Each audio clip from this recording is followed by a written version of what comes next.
Today we're going to be learning about how to plot points on the coordinate plane.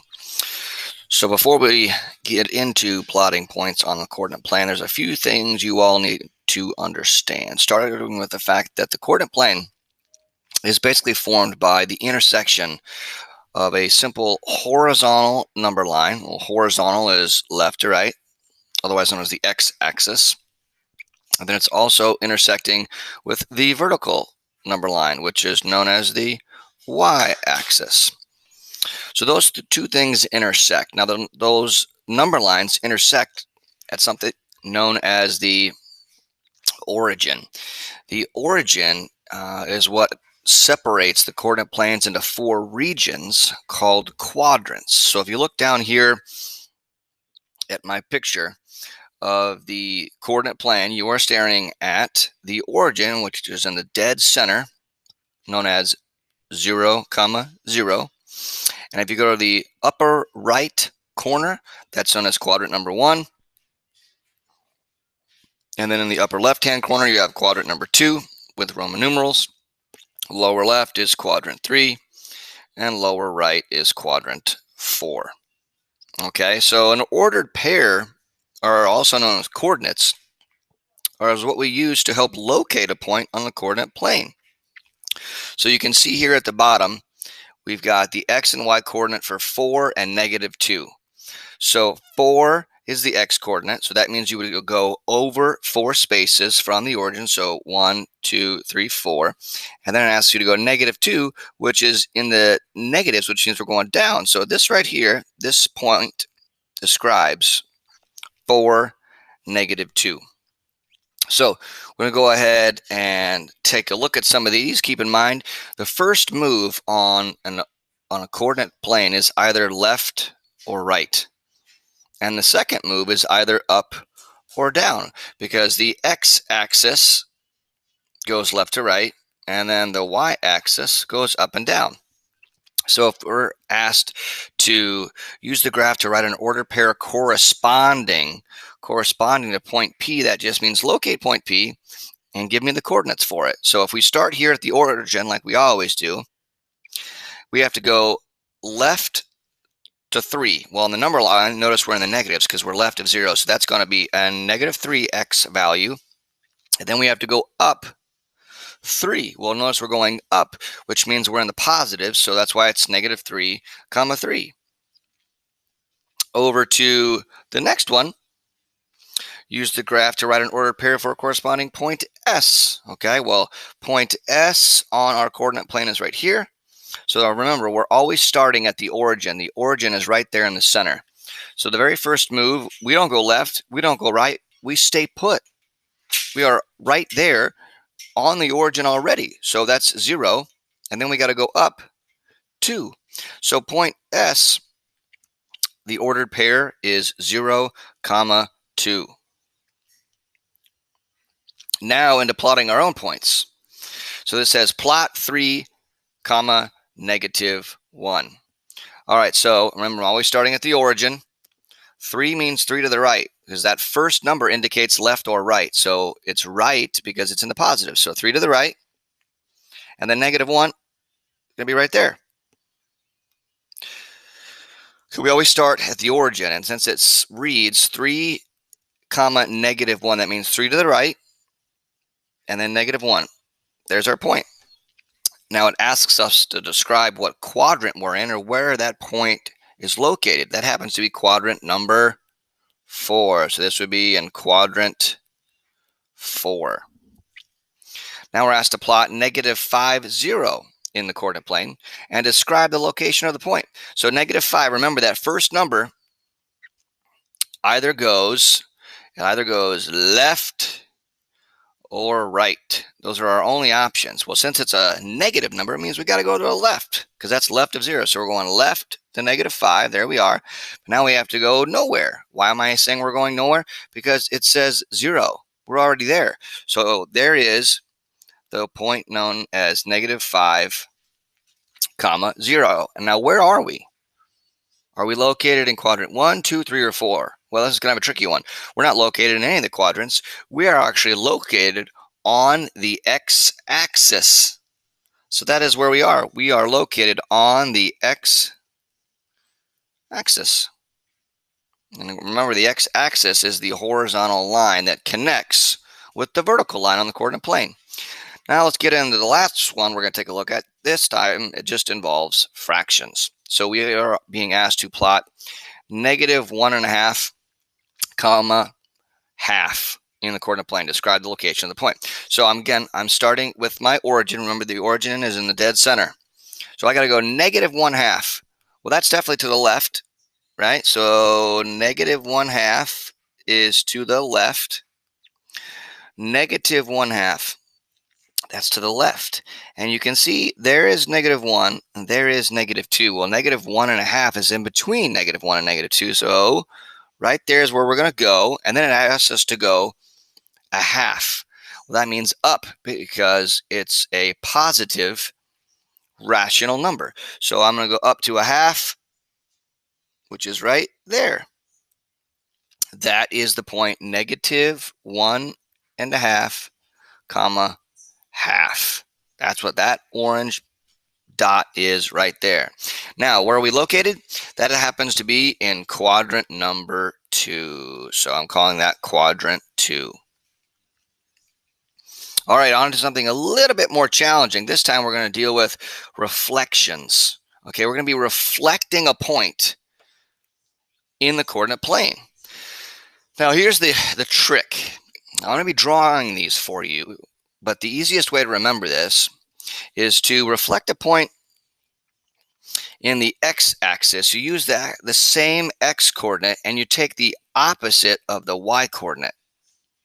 And the same is true for the y-axis, right? So when you reflect a point in the y-axis, you actually keep the y-coordinate exactly the same, and this will make sense when I show you a picture, and then you take the opposite of the x-coordinate.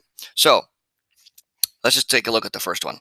It reads, reflect 4, 0 in the A x-axis and also B the y-axis. So in order to understand this, I'm just going to draw the coordinate plane real quick. So here's a quick drawing of the coordinate plane. You got your x-axis and your y-axis. Now we have to reflect 4, 0. That means I got to plot 4, 0. Keep in mind, 4, 0 means we're going to go 4 to the right, and then 0 is go nowhere. So 4 to the right, so 1, 2, 3, 4. And then 0 means we don't go up or down. We leave it right there. So I'm going to plot my 4, 0 so you can take a look at that. So that's 4, 0 right there. That point is known as 4, 0. Well, if we have to reflect it in the x-axis, that means act as if we're going to have a mirror and flip it over, or reflect it, I should say, reflected over the x-axis. Well, we're already on the x-axis, which means it doesn't go anywhere. So the answer is actually 4, 0. And to make sense of that, keep in mind, when you're asked to reflect a point in the x-axis, use the same x-coordinate. So notice our x-coordinate stayed the same. It's still a 4. But the opposite of the y, what's the opposite of 0? Still 0. So it stays put. Now we're being asked to reflect it across the y-axis. Okay, so the y-axis is highlighted here. It's the vertical line. Now, if I have to reflect that, that means it's like a mirror. So that means I got to go the opposite direction of where it's at. So instead of going 4 to the right, I end up going 4 to the left. We're reflecting it across that. So that means the picture is going to be on the opposite side. So here's where it lies. That new point is -4, 0. Why is it -4, 0? As we were asked to reflect it across the y-axis. Keep in mind, when we're going across the y-axis, you keep the y-coordinate the same. So the 0 stay the same, but the opposite of the x-coordinate, opposite of 4, is -4. I know that seems difficult, but my best advice is to draw them. All right, so here's the next one. We'll draw this one for you. Reflect 3, 2. So first, before we can reflect anything, let's just draw the x and y axis. There, x and y. So we need 3, 2. So that means 3 to the right, 1, 2, 3, and 2 up, 1, 2. So 3 to the right and 2 up. There we are. That is the point 3, 2. But they're asking us to reflect it in the x-axis followed by the y-axis. So we're going to flip it across the x-axis. Keep in mind the x-axis is the horizontal axis. So we're going to flip it, or not really flip it, we're reflecting it like a mirror. So instead of it being 3, 2, it's now going to be negative. Oh, I'm sorry, it's going to be 3, negative 2. So it's still going to be 3 over, but now we're going over the x-axis. So it's being reflected from quadrant 1 down to quadrant 4. So the new coordinates, after we flip across the x-axis first, is 3, negative 2. But then we're also asked to flip it across the y-axis. I keep saying flip. I'm kind of using that word, but should be reflect. We're reflecting across the y-axis. So the y-axis, I will highlight in yellow. It is the vertical line. All right, so we have to reflect it across the y-axis. So instead of being 3 to the right, we're actually going to be 3 to the left. So it's 3 to the left, and we're going to go right here. So that would be negative 3, comma, negative 2. That would be the answer. Negative 3, negative 2. Doing the same thing this time with some rational numbers, because we have some fractions or some decimals, right? Negative 2 and 5/10. So only way to understand this is to quickly draw the x-axis and the y-axis. So reflect 5 means I got to go over 5. 1, 2, 3, 4, 5. And then negative 2.5. So this would be 1, this would be 2, this would be negative 3. But I want to be at the halfway point, because what's in between negative 2 and negative 3 is negative 2.5. So 5 to the right from the origin. 1, 2, 3, 4, 5. And then 2.5 down. There we are. But we're supposed to reflect it across the x-axis first. So I got to go across the x-axis. So that would mean I'm going up. I'm going over my x-axis. So I'm staying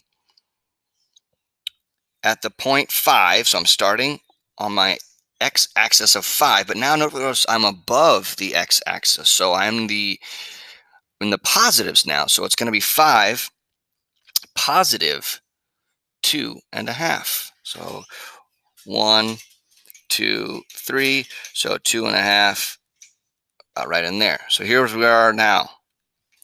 We are now at 5, 2.5. But I am now reflected across the y-axis. So that means I'm going to go this direction.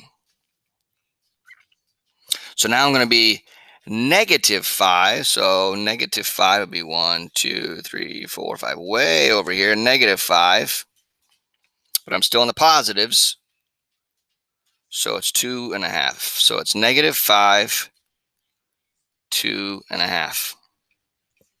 I know those are difficult. The best way you can do it is to simply draw them. Okay?